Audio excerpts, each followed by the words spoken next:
Good morning. I'm here with another video about Income Store. I'm having a cup of coffee, going through the various messages that I received through social media and YouTube while I was sleeping. As in the last video, I just want to go through the disclaimer before I get started. This is just me talking, okay? I'm not your lawyer. I'm not a site partner. I'm not affiliated with Income Store in any way. I find the silence on this whole thing just deafening. And I think that there are a lot of people out there who are scared and afraid and lacking in information. And so I'm just putting these videos out regularly for those folks who are out of the loop or who are just coming to this, just finding out about this and don't know what to do. So everything I talk about in these videos is secondhand. And if anything in this is mind-blowing to you, go back and watch the other videos in this series. Again, why is it that I'm making these videos? It's because I'm mad. I can't believe that this happened. And I can't believe more people aren't talking about it. A few screenshots from the Fastlane forum from yesterday on the 4th. Company is done. Everyone was told not to come back. This is a YouTube comment I got. It said, I was a writer for the place for over 3 years. They didn't pay us for a couple of months right at Christmas this year. This is something that I had heard. When we tried to fight for our money, they threatened to file for bankruptcy. They held our money hostage. They also said we must remove all posts about what was happening from social media, all so that they could continue to try and get more people to invest. I wonder if that stuff is in writing from the company. I wonder if they were silly enough to put that stuff in emails. Here's another one. Our contracts explicitly state that the funds we inject are to be used specifically for site acquisition, and it required segregated funds. I would love to see somebody's contract. It would be really great to be able to go through line by line what the partnership agreements were and what sort of loopholes may have been built in there for the company, if any. Another YouTube comment says the SEC has taken full control. I'm guessing if you're watching this video, you have some sort of interest in Income Store, either as a former employee or as a site partner, and you may not know what this means. I mean, how does the SEC take control? I mean, what does it mean when somebody says that? Now, if it's the government that's taken over control, and when people say, oh, I think it's the SEC or the FTC or whatever, if the government wants to take over control of an asset owned by a company or a person, they can't just go in and do that. They just don't get to kick down the door and say, you know, I plant my flag of the United States and therefore this is mine. They're going to have to get a court order. They're going to have to put together at least some bare bone base allegations to meet some statute to get a judge to sign off on it. And so if some government organization like the SEC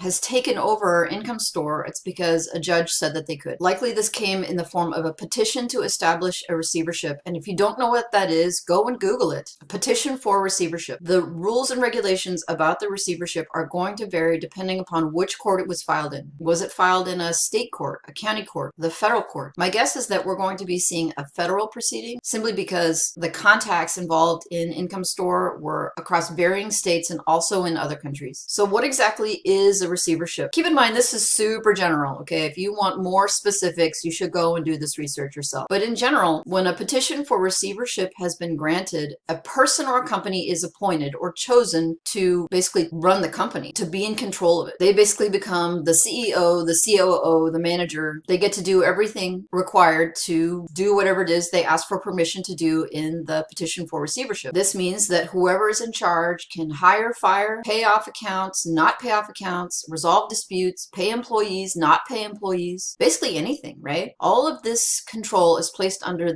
whoever is appointed, and it could be a person, it could be a company, it could even be a CPA or like a law firm. Everything that the receiver does, they're going to have to justify, and likely they're going to have to report back to the government and to the court about what they have done. And if they want to do anything big, they're probably going to have to get permission before doing that. And when I say permission, I mean not from the cops or the feds, but from a judge. A receiver can tear apart a company and sell off the assets to pay off debts. They can just sit on it and run it. They can just try to protect the assets. They can do an investigation to see what there actually is as far as assets and debts. This is not a criminal proceeding, okay? I'm getting a lot of questions about criminal charges and what this all entails, and a receivership in general is a civil proceeding. So the fact that there is a receivership, if that's what is going on in place, does that mean that there is not a criminal proceeding pending anywhere else? And the answer is no. A lot of proceedings, when they first get started, especially when they are kind of big and really involved, are filed under seal. And this means that while the court case might be moving forward, the public doesn't get access to anything about the case. You couldn't do a search for it in public records. Journalists wouldn't be able to get a hold of it, and a motion would have to be filed in order to unseal it.